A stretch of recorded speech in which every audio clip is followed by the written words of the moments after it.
Assalamu alaikum students.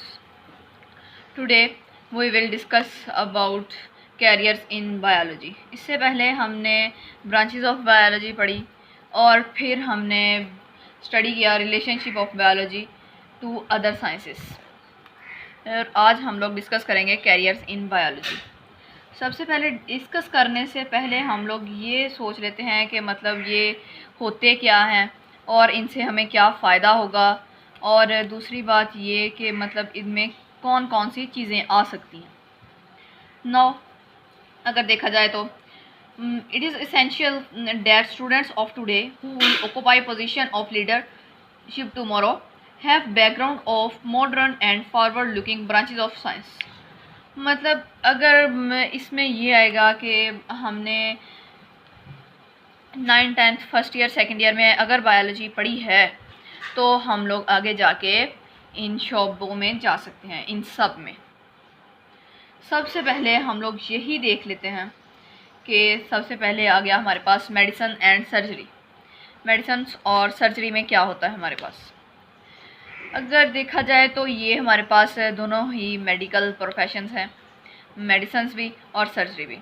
MBBS में आते हैं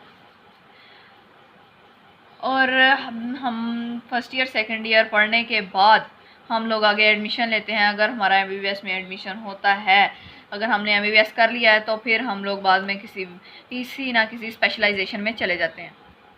वही बात इसमें डिस्कस करनी है हमने आज। चलो देखते हैं मेडिसिन और सर्जरी। मेडिसिन और सर्जरी में क्या कहता है, पहले वो कह रहा है deal with the diagnose and treatment of disease in human. इसमें इंसानी बीमारियों का इलाज किया जाता है।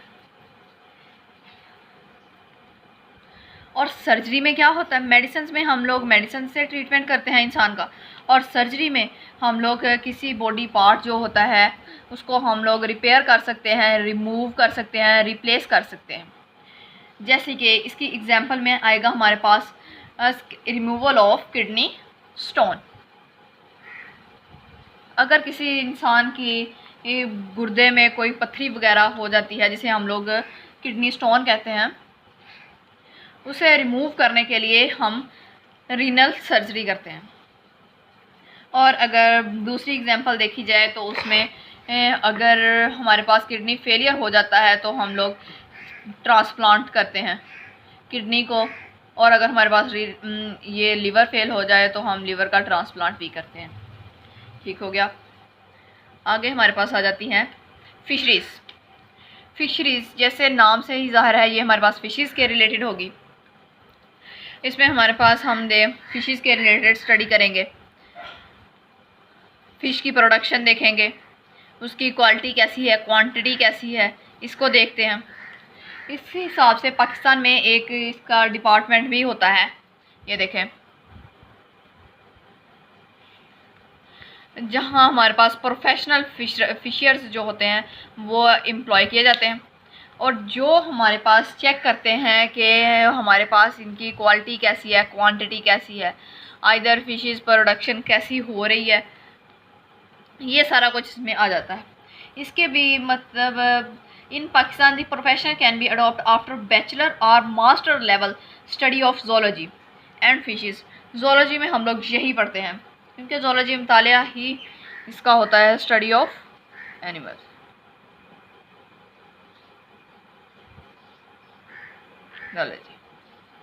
नेक्स्ट हमारे पास आ जाती है एग्रीकल्चर।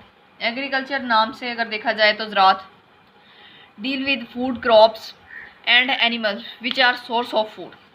हम इसमें स्टडी करते हैं जो कि हमारे पास खाने के रिलेटेड होती हैं, एनिमल्स के रिलेटेड होती हैं और फसलों के रिलेटेड होती हैं। और ये हमारे पास जो किसान होते हैं वो फसलों की बेटरमेंट, उसको बेहतरीन बनाने के लिए मदद करते हैं। जैसा कि हमारे पास गंदम, चावल, राइस और वीट, इनकी प्रोडक्शन को बेटर करते हैं। और इसके भी आगे जाके हमारे पास कोर्सेज होते हैं फॉर बैचलर और मास्टर डिग्रीज, इनकी भी होती हैं हमारे पास। नेक्स्ट हमारे पास आ जाती है एनिमल हस्बेंड्री। एनिमल हस्बेंड्री में ये भी एग्रीकल्चर की ब्रांच है, जिसमें हम लोग ब्रीडिंग और डोमेस्टिक एनिमल्स जैसे लाइव स्टॉक्स, इनमें आ जाता है कैटल और शीप, इनकी स्टडी करते हैं। ठीक हो गया। और इनके भी हमारे पास ये लाइव स्टॉक आफ्टर मैट्रिक होता है। Secondary education in biology. Next हमारे पास आ जाती है horticulture. Deal with art of gardening, इसमें हमारे पास गार्डनिंग का मुताला होता है। Work for the betterment of existing varieties and for the production of new varieties of ornamental plants and fruit plants. इसमें हम लोग मतलब अगर आप लोग सादा अल्फाज में समझना चाहें तो समझ सकते हैं कि जैसे मतलब गार्डनिंग में होता क्या है, हम लोग मुख्तलिफ़ किस्म के पौधे लगाते हैं जिनमें फ्रूट्स भी आ जाते हैं और दूसरे प्लांट्स भी आ जाते हैं। उनको हम लोग फिर आहिस्ता आहिस्ता जब वो ग्रो करते हैं तो फिर हम लोग उनको देखते हैं आइदर इनमें किस चीज़ की कोई कमी रह गई है, आइदर इनमें फर्टिलाइज़र्स की कमी रह गई है या कुछ और। इनके भी कोर्सेज होते हैं। Biology students can adopt this profession after higher secondary education. Now we will discuss about farming. What is farming? Development and maintenance of different types of farms. Farming. Development and maintenance of different types of farm. Farm का तो आपको पता ही होगा, जिसमें हम लोग मुख्तलिफ जानवरों को रखते हैं। जैसे एक इनमें से हमारे पास एग्जांपल के तौर पर आ जाएगा पोल्ट्री फार्म। ऐसे पोल्ट्री फार्म में हम लोग मुर्गियां होती हैं और मुर्गियां अंडे देती हैं। Some farm animal breeding and technologies are used for the production of animal which are better milk and are protein source. तो हमारे पास ऐसे जानवर हम जदीद टेक्नोलॉजी इस्तेमाल करके एनिमल्स की प्रोडक्शन करवाते हैं जो हमें अच्छा दूध और प्रोटीन सोर्स मुहैया कर सकें। दूसरी तरफ अगर देखा जाए तो मतलब फ्रूट्स होते हैं जो फार्म्स में उगाए जाते हैं, और ये as a student who has gone through the professional course of agriculture, animal husbandry और fisheries etc can adopt this profession. मतलब जो फॉरेस्ट्री पिछले हमने पढ़े हुए हैं, जो मतलब medicine, surgery, agriculture, animal husbandry, जो लोग वो करेंगे वो फार्मिंग भी कर सकते हैं। नेक्स्ट हमारे पास आ जाती है फॉरेस्ट्री। फॉरेस्ट्री में नाम से ही जैसे हमारे पास आ जाता है फॉरेस्ट के रिलेटेड होगी, जंगलात के रिलेटेड होगी। Professional to look after natural forest, कुदरती जंगलात, and advice to government and for planting and growing artificial forest. और ये हमारे पास गवर्नमेंट को कहा जाता है कि मतलब पौधे ज़्यादा से ज़्यादा उगाए जाएं आर्टिफिशियल तरीके से या नेचुरली, क्योंकि बिकॉज इससे हमारी हवा साफ़ होगी। ये भी एक किस्म के कोर्सेज ही होते हैं जो हम लोग हायर स्टडीज़ के बाद, सेकेंडरी स्टडीज़ के बाद हम लोग ये कर सकते हैं। नेक्स्ट हमारे पास आ जाती है बायोटेक्नोलॉजी। बायोटेक्नोलॉजी ये लेटेस्ट हमारे पास लेटेस्ट प्रोफेशन इन बायोलॉजी है। Biotechnology study the work for the production of useful products through micro organisms. ये माइक्रो ऑर्गेनिजम्स के ज़रिए प्रोडक्ट्स की प्रोडक्शन करते हैं। छोटे माइक्रो ऑर्गेनिजम्स जिन्हें हम लोग नेक्ड आई से नहीं देख सकते, माइक्रोस्कोप इनके लिए यूज़ करनी पड़ती है। नेक्स्ट हमारे पास आ जाता है कुरान एंड बायोलॉजी। ये हम लोग बाद में डिस्कस कर लेंगे, इसमें थोड़ा बहुत है मतलब बायोलॉजी का और कुरान का कैसे रिलेटेड किया जाता है बायोलॉजी और कुरान। इससे पहले मैं आपको एक बात बता दूं कि कुरान पाक में वो सारी चीज़ें आ जाती हैं, पहले ही हमारे पास आ जाती थी, जो मतलब हम लोग अब पढ़ रहे हैं हम लोग बुक्स में, वो हमें पहले ही कुरान पाक में पता होती हैं। नेक्स्ट हमारे पास आ जाते हैं मुस्लिम साइंटिस्ट। मुस्लिम साइंटिस्ट में सबसे पहले आ जाता है जाबर बिन हयान। जाबर बिन हयान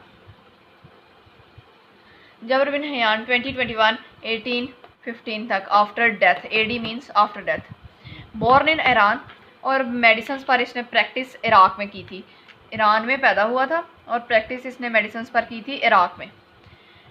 और इसने हम investigations introduce experimental investigation in chemistry. इसकी फेमस बुक्स अल नबातात, अल हैवान। नेक्स्ट हमारे पास आ जाता है अब्दुल मलिक अस्माई। ये 742-828 after AD after death. First Muslim scientist था ये, जिसने मतलब एनिमल्स को स्टडी किया था। और इसकी फेमस बुक्स हमारे पास आ जाती हैं अल अबिल, कैमल, अल खैल, हॉर्स, अल वहूश, एनिमल्स और खालकल इंसान। नेक्स्ट हमारे पास आ जाता है बोअली Sina. 982 1030। He honoured as a founder of medicine. इसने मेडिसिन को इसकी वजह से मेडिसिन को ईजाद किया था इसको, जिसकी वजह से इसको एविसीना इन्वेस्ट कहा जाता है। ये फिजिशियन भी था, फ़िलासफ़र भी था, पोइट भी था और एस्ट्रोनॉमिस्ट भी था। और इसकी फेमस बुक अल क़ुनून फ़ी अल तिब थी, as the canon of medicine in west. और एक बात आपको ऊपर बताना भूल गए, वो बता देती हूँ कि मतलब